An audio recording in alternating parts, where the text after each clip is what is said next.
To be honest, emboozi ya Global eyo sandyetaaze nnyo gigenda wala kubanga eri petty nnyo.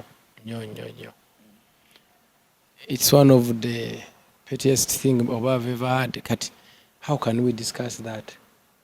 Really, like, mbubuli bannayuganda bali mu kuwakana ani ali Global ani atali really tulinga batabana byakola. Oba okitegeera? Kuba ekisooka what is it? Buzibu vaawa. Tetusobola kubanga tuli awo to discussing ebyo. Ono ali Global, ono tali. Bwemba, what is the problem? Ye bwe siba, oba okitegeera? How can really tudde ku ebyo ku discussing ebintu omutali makulu ng'ebyokwogerako tulina? Kati ekyo kireeta kitemere ku table yo really. Kitegeera? I don't find sense in that thing. Ku global market, ku global connection ozirwanira ate connection nzirwanira nzisigaza mu nsawo bitya. Okitegeedde? Honestly, I don't even understand what people say by connection. Oli kisinzira kya kugamba nti ayagala kino nawe n'omubulya nti kikola kiti. Kati I don't know. Kati nkwere nkole ntya connection nyiza kola nti. Like for example today, one of the biggest dancers in the world, they are coming from Uganda. We all agree. Si bwe kiri? Atenge ekyo kukona it is nyinako eddafaali kwekyo. Bonna kati kinene, I think it's a worldwide thing now.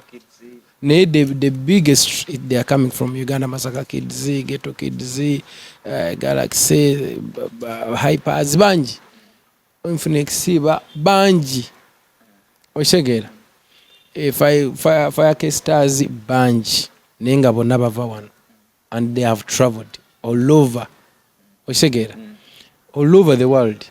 Baba de Bonna batambudde buli wamu. Bwe olwaliro tuyina Mati B yazze mu Uganda. Oshegera yazze kutwanjulira Grammys. Kulika mbadde siriwo naye yadde yaŋŋambye naye tugenda kwatagana. Naye ku alubamu ye kwaliko abaana baffe. Oba okitegeera? Ani yamuleeta wano, ani yamubalaga? Kakati bwe tuddamu ebyo nze saagala nnyo okwogera bintu biri peti. Okitegeera? Ku global market gye tuli kubanga tu traveling and performing mu buli nsi. Tu performing mu buli continent. Mu Africa, mu South America, mu America, mu Europe. Kakati tuba tuleseeyo kyekirala. Asia ne mu Asia. Zonna isn't that global? Waliyo global endala? My brother, that means a lot. Like for example, Labai, any successful person without success is a total failure. Nze kunze nga tunaba nagenda ku baana naki, it means a lot to me.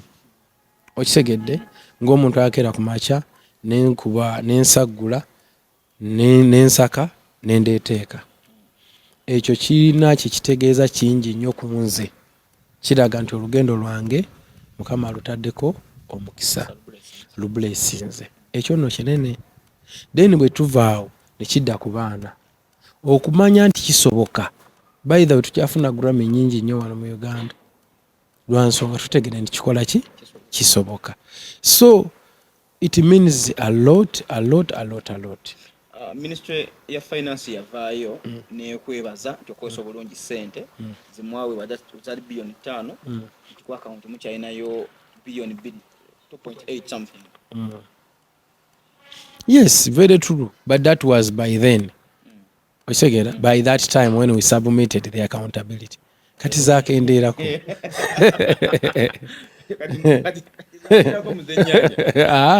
Tezabulya muzenyanya naye we spend on a daily. Buli kaseera tuba spending. Industry etaga sente mmeka? Because sente gwe wetaaga mmeka? Waliyo sente ezimala? Mwa bilioni 5 naye omukubala ejja nadebe kulya vyo nagambuza zetaaga ye ng'omuntu eka ku promoting alubamu. Bwaba bwagamba ebyo bibi. Kitegeeza nti sente zaabwe tesobola oba okutambuza industry wiiki ebbiri oba okugibeezaawo. Ffe tusobola okwekwatakwata mu ngeri yaffe era nga bwe twekutte tusobola okulanga tukitalinga for everyone mu butono bwaffe.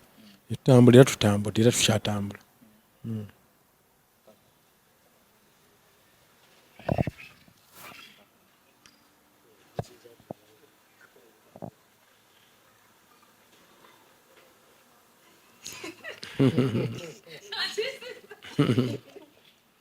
kano kali keki twalabyeko Jostede ne producer Didi nga kiraga nti embeera yaabwe ekyusekyuse mu gwa balabako ya mbalabako era nagendayo nembalambula recently and banatera okudda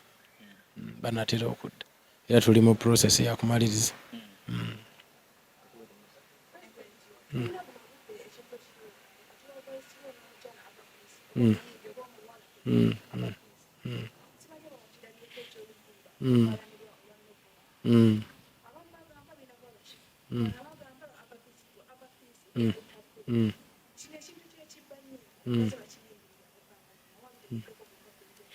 ye yaluwandiika agamba ki naye yaluproducing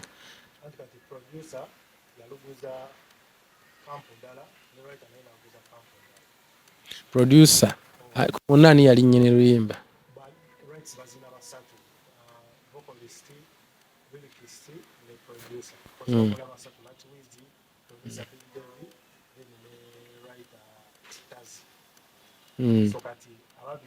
abo kati bano olaba balina rights abo mwe muli alina omusango kizibu tekiri ku bayimbi bano abatunda naguza ono ate naguza ono likirenga bona atunda ettaka noliguza abantu babiri bakwatane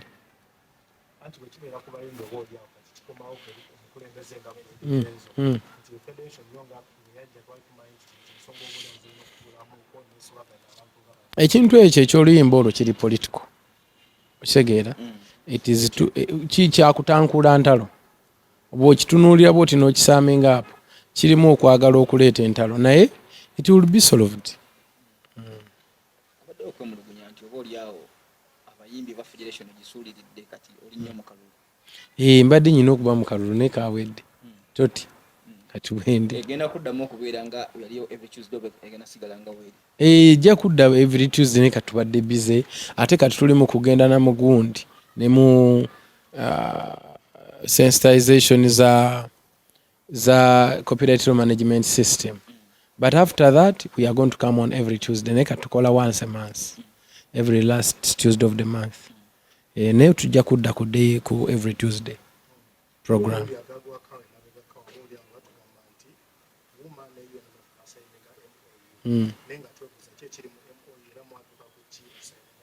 Ekisookera ddala nkolagana kulaba nga tukwatiraganiza wamu okutambuza music industry kubanga kati yajja neyegatta ku association zonna ze tulina tusobole okuba nga tutambulira wamu.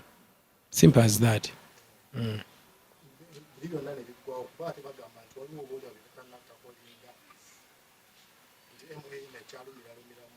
Ate emu eyinza okulumira.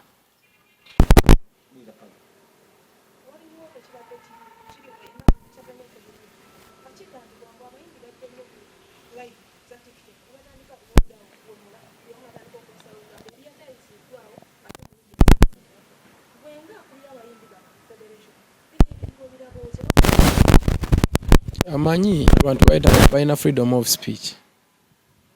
Okitegeera kati oli bw'aba asusse walina okukoma kati bannamateeka be balina okuyingirawo abatakwataganya ensonga eza security oba poliisi n'abalala abagwa mu kkolo eryo. Nze ng'owa federation ate esigwayo.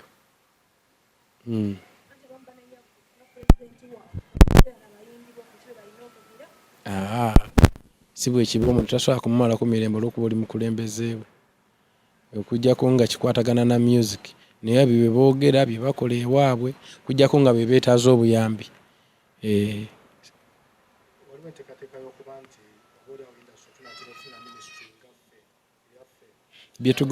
Bye tugobako Allah bw'anaaba asaasidde nga bakama baffe bakkiriza.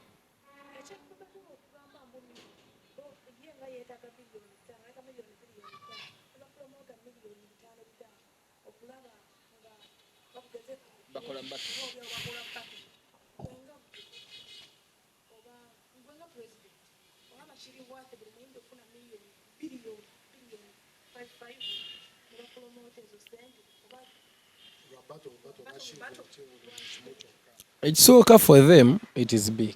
It means a lot to them. Era kye bandyagadde kibe. Nawe nga bwe wandiyagaliza si kibi omuntu okweyagaliza. Oba okitegeera. kunze kyandiba tekikola era nga sikiwagira naye ku bo kikola kikola. So kati awo tubalekera omukisa gwabwe to go and lobby for that. Bwe succeedinga well and good tujja bawagirirayo.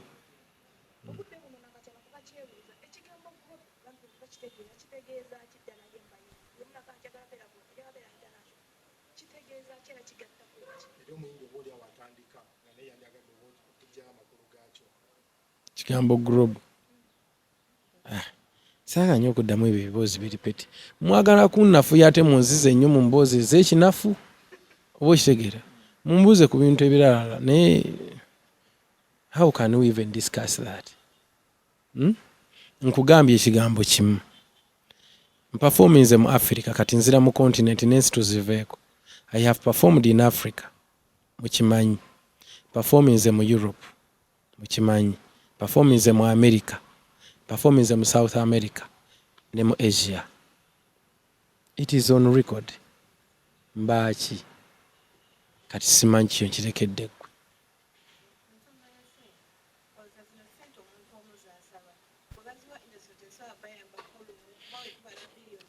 Era nze nkugambye nti nze nganzi mbirivingira nnyo mu bumu inclusion okugabana ffenna. Sikiriza nnyo mu bintu bya individualism ebyo. Abatono okubanga be basanyufu nga bangi banyivu sibikirizaamu. Naye ate sijja kugaana muntu kubaako kyakola ki naye kyalowooza oba kyeyagaliza kubeera n'okweyagaliza kikirizibwa. Sina kyenyiza basomesa. Sina kyenyiza basomesa. Bali bantu bakulu sina kyenyiza basomesa. Sina.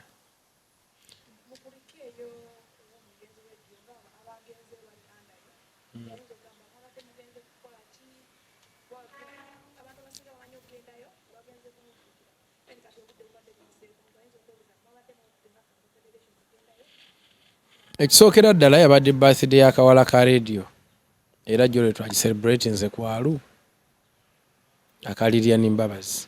Then ne bakuŋŋaanya abaana be bonna abali wano ne bagendayo okulaba nga ate balaba ku kijja oba balaba ku jjajja waabwe ate era ne basale naye keeke mu ngeri emu oba endala n'okusomera ku kitaabwe essaala okusomera ku kitaabwe essaala oba mu ngeri emu yo nga bwe tukitwandise okgenda kubijja.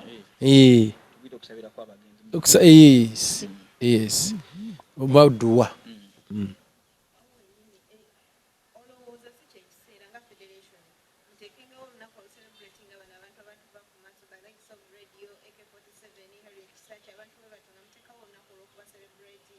We shall.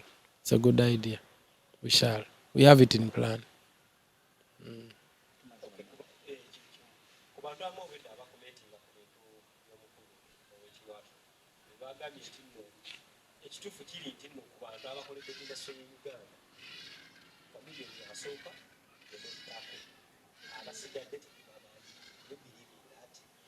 Muganda wange nze sinagambye saagala kunyumya biboozi bitagatta ebyo tebinnyongerako.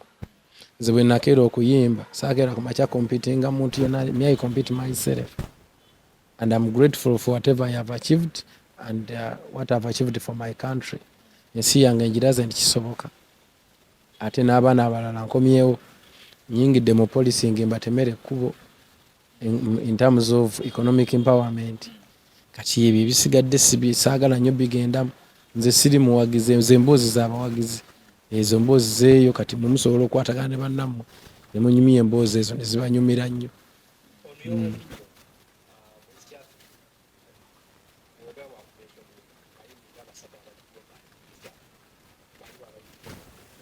Buli muntu yenna gw'omanyi nga yali atunzeeko oluyimba mu nsi yonna ali group. Yenna gwe gw'omanyi nti yali ayimbyeko oluyimba ne lukuba mu buli continent aba group. Bw'atyo kasita ayimba oluyimba mu Africa ne baluwulira, mu Asia ne baluwulira, mu Europe ne baluwulira, America, South America ne baluwulira. Ate sinakindi n'agenda n'okuyimba n'ayimbayo era nga n'akasente akasolozaayo in terms of streams biki n'ebirala ekyo nkirekedde ggwe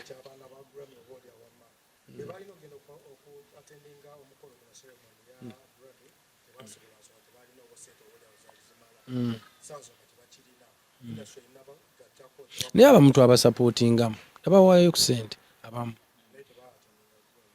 waliwo ndowooza abamu baalemwa naye abamu bantuukirira bonna bantuukirira as a group netugezaako n'okubayambako ku visa waliwo abafuna waliwo abaalemwa nga bw'obimanyi naye waliwo ate era ne bennawaayo ku kantu nga nze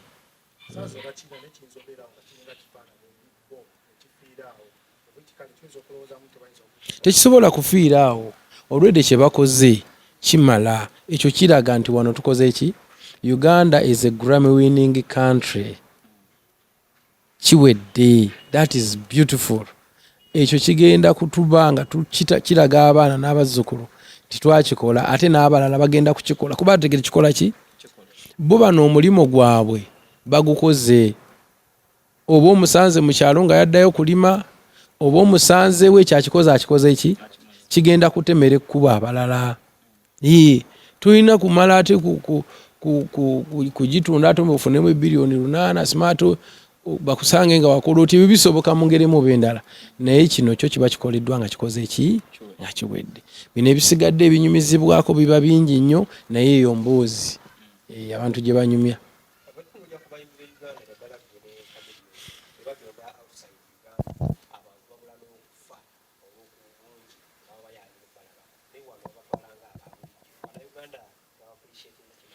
abantu tebatwalanga ba bulijjo okujjako nga performance zange toziraba nze buli wembeera mu bantu ndisiivingibwa bulungi bino ebiboozi byammwe abatono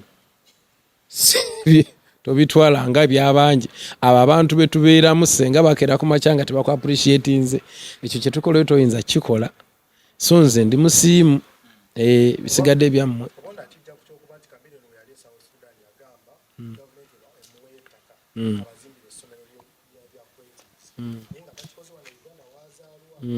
na wano yakikolawo twali mu meeting netutuula netugenda ne ku parliament mbadde mutulamozi meeting kati government yatuse kiwalirinkidde ekifo copyrightiro eri olutulo olusooka lwaggwa tebayinza butatuula lwakubiri na lwakumeka sibuka miliyoni omulimu abatagukoze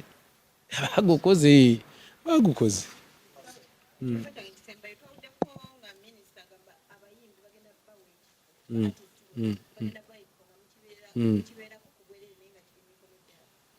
era kisobola kubeera nga gavumenti bw'eba eguza ekintu kati nga bw'owulira nti nno ekizimbe kya ministry of something it is for that ministry but a government property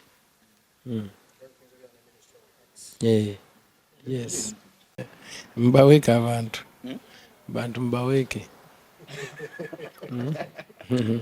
President tusooke twogere ku luyimba lwo olwa Star Rose lwawezeza 70 million ku YouTube 70 million oluyimba lulina views nyingi by the way kubanga lulina video 2 naye nga buli omu era etambulira awo bwe watyo so combined together because it is one song but with 2 videos in fact waliwo n'ey'abaana nga bazina biki ebyo